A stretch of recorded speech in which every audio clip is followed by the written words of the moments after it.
என்னங்க என்ன எங்க அப்பா நேத்து போன் பண்ணாரு. எதுக்கு? எதுக்கா? எங்க தங்கச்சி கல்யாணம் வச்சிருக்கறனால 2 வாரத்துக்கு முன்னாடியே நம்ம வீட்டுல வர சொன்னாருங்க. எதுக்கு? போனப்ப உங்க அண்ணன் கல்யாணத்தப்ப வர சொல்லி ஒரு வாரத்துக்கு முன்னாடி பெயிண்டை வாங்கி கொடுத்து பெயிண்ட் அடிக்க சொன்னார் வீட்டுக்கெல்லாம். அந்த பாத்ரூம் மட்டும் அடிக்காம வச்சு வாரத்துக்கு முன்னாடி பெயிண்ட் அடிக்க சொல்லு. எனக்கு வேற வேலை இல்லையா? அந்த அளவுக்கு பெயிண்ட் அடிச்சு கொடுக்க ஒரு வாரத்துக்கு முன்னாடி வர சொல்றேன் கல்யாணத்துக்கு அப்படி இப்படின்ட்டு. தேவையாக இருந்தால் அந்த ஆள் அடிக்க சொல்லி ஆளை வச்சு அடிக்க சொல்லு. அது காலையில் போகிறதோட சரி. இந்த முதல்ல ஒரு வாரத்துக்கு முன்னாடி 10 நாளைக்கு முன்னாடி வாங்குற கதையெல்லாம் நம்ம நீ வேணா போய் இருக்கிற வீட்டு வேலையை பார்த்துட்டு அங்கே போலாங்க. அப்ப அவர் வர சொல்லி இருக்கிறாருல்ல. போகலாம்.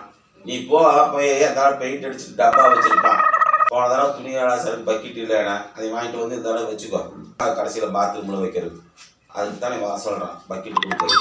வேற வேலை நான் போய்க்கிறேன்.